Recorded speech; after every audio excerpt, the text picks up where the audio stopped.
Gary, a restless young man with no clear future. He takes a job as a decontamination worker at a nuclear power plant nestled in the Rhone Valley, hoping it'll finally offer stability and purpose. The plant's towering cooling stacks and humming reactors set the tone. This is a world where danger isn't just theory, it's part of every shift. Gary's first days on the job are gritty and humbling. Under the watchful eye of Supervisor Gillis and seasoned worker Tony, he's introduced to routines that blur the line between punishment and work. Every meter, badge reading, and radiation check reminds him that every breath here could carry a hidden cost. The crew, a rough-edged band of co-workers living on the edge, becomes his makeshift family. Impressions tension in the air. As Gary learns the ropes, the threat of radiation looms like an invisible antagonist. It isn't just a background detail, it punctuates every decision, every conversation. We see how contamination levels are monitored, how lives are balanced on badges and threshold counts.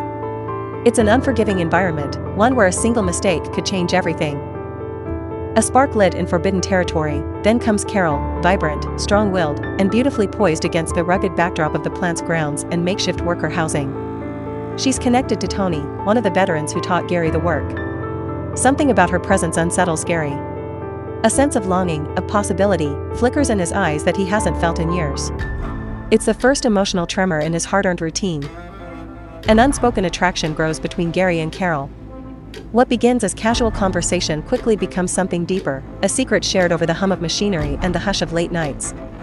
Each stolen look, each near touch, carries the weight of risk, not only of hurting Tony, but of unraveling their tightly wound world.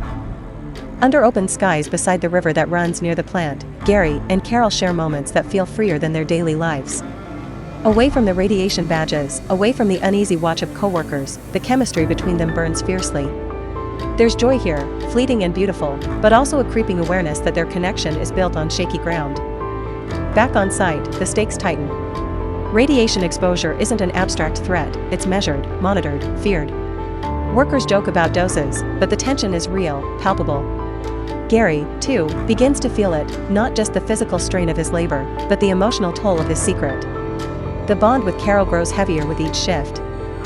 As Gary and Carol drift closer, the camaraderie among the crew begins to fray. Tony senses a change, a distance fueling suspicion. The work remains demanding, and the plant's steady rhythms mask the sweat, fear, and unspoken frustrations of the men who depend on it. What once felt like union becomes tension felt at every badge scan and every lunch break. In this stretch, the affair's emotional stakes rise. Gary must balance his growing love for Carol with a deepening dread of what their actions mean, for Tony, for the crew, for his own sense of self. Each shift feels like walking a line between danger and desire. In this world, personal choices carry public consequences. A sense of unease erupts among the workers. Radiation alarms, discussions about safety, and the visible toll of exposure remind everyone that nothing here is predictable. Gary begins to feel trapped, his love kindles warmth yet threatens to burn everything down. The risk of discovery begins to outpace his sense of control. Gary and Carol find ways to meet in secret, off-site and away from prying eyes. But joy is mixed with guilt. Even when they laugh together beside fields or under open skies, the sound of plant machinery in the distance reminds them of what they risk. Their relationship becomes a force as invisible and potent as radiation itself, powerful, intoxicating, and increasingly dangerous. The world around Gary feels like it's closing in. Work pressures increase, safety briefings tighten, and whispers ripple through the camp where the workers live. Every glance from Tony feels heavier, every moment in Carol's arms feels bittersweet. There's a sense that something has to give, and not in a good way. Around this point, events escalate. A confrontation, whether accidental or deliberate, forces the truth onto the surface.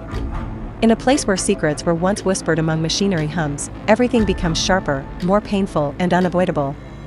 Gary is forced to confront the consequences of everything he's done. In the aftermath of that rupture, the social fabric of the crew and Gary's own sense of self fracture.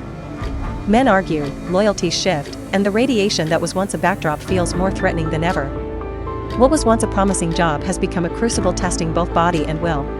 Gary must weigh what he's willing to sacrifice, his job, his friends, even his safety, for a love that's as combustible as the environment around him. Carol faces her own crossroads. Their relationship has bloomed amid violence, uncertainty, and existential risk. Now they must decide what future, if any, they can build together. In the film's later moments, the narrative shifts toward repercussions and reflection. Radiation exposure, emotional fallout, and choices made in shadowy moments leave their marks. Gary's journey, from hopeful laborer seeking meaning to a man weighed down by consequences, reaches its emotional summit here. As the film winds down, we see the world settle, but not without scars. Gary's story ends on a note that blends regret with hard-earned wisdom.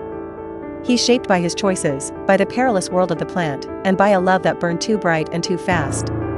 This is not a fairy tale but a meditation on desire and danger, and how life's invisible forces, like love or radiation, can change everything.